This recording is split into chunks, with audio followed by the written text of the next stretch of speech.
But first, okay, question for you. Okay, I love it when you give me questions, Jane. Go. Do you do yoga? I should do yoga. I don't do yoga, especially the heated yoga. Actually, you have some history in that, don't you? Yeah, I did Bikram yoga for about 4 years. It's like 102 degrees in there. That's back when I had a lot of time. You don't have time now. No, I have no extra time now. You know who might but be yoga's very good for you. Yoga this morning is Paige. You might be familiar with the phrase, life inspires art and art inspires life. But have you ever heard of life inspires yoga? No. But that phrase is catching on at the Amon Carter in Fort Worth, and that's where Paige is this morning, where yoga enthusiasts are rolling out their mats and striking a pose inspired by the art around them. Hey, Paige.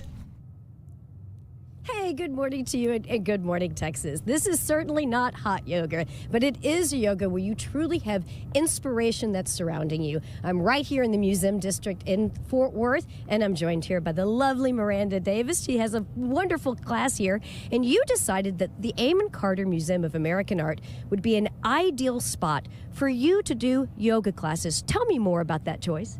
Well, this is inspired by the New American Sculpture series, and this is sculptures and drawings that draw upon the inspiration of grace, fluidity, and beauty. And with the aesthetics of the Amon Carter, there is inspiration abounds here. I love that, because really you do want to be inspired throughout your yoga experience. And we have a few sculptures that I want our viewers to see that really kind of identifies how you were able to create poses accordingly. Let's talk about, we have a picture of this sculpture. It's called Arrows. Tell me about that.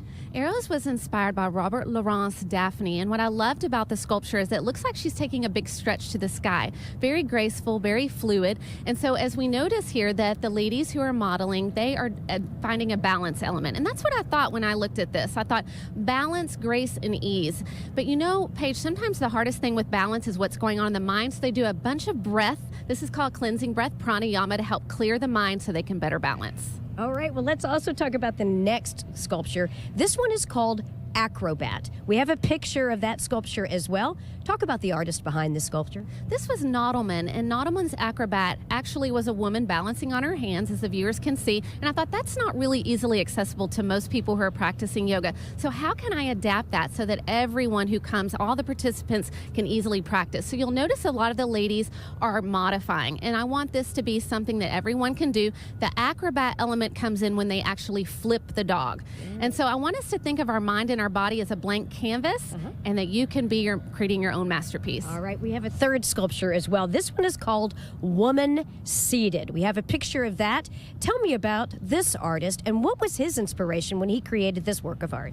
Gaston Lachey, Woman Seated. I thought it looked very serene. I thought she looked really peaceful, but a lot of these modernists, early century modernists, took this inspiration from acrobats, dancers, vaudeville, but in a traditional yoga class, you usually practice these relaxing poses at the end. And so in this particular posture, they're getting hip opening, stress relieving in the neck, head, and shoulders. And so that peaceful element is definitely incorporated. Well, and I love this, no pun intended, this new twist on yoga. Being here in an art museum, being inspired by the art around you, and Miranda, your ability to kind of take those pieces, apply it to your class, it's really exciting. You kind of have this whole wellness experience, healthy mind, body, and spirit. That's exciting.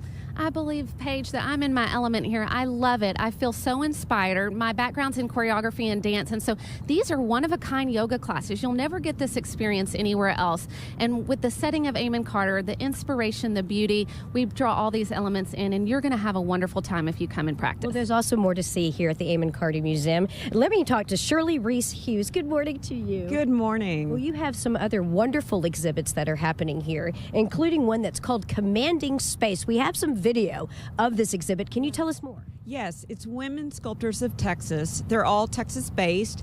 They cull from the environment. They use a range of materials from crepe myrtle branches to foam sheet to traditional bronze, and all of their work is very engaging and commands space visually, so it allows the visitors to just engage in a new way with sculpture. All right, well, after we saw the Commanding Space video, I want our viewers to take advantage of seeing a second video. This one is called in her image. I have to say, when I walked into this exhibit, and as our viewers are seeing with the video, how beautiful these images are. Some of them are with mothers and daughters. Yes, it traces the female development through portraiture. So Rania Matar photographs women from the United States to Middle East and looking at the same forces that shape female identity. So there's pictures of young girls, adolescents, womanhood, and mothers and daughters portraits that are all very engaging and exciting. Well, this is a wonderful opportunity for you to come and take a trip here at the Amon Carter Museum of American Art.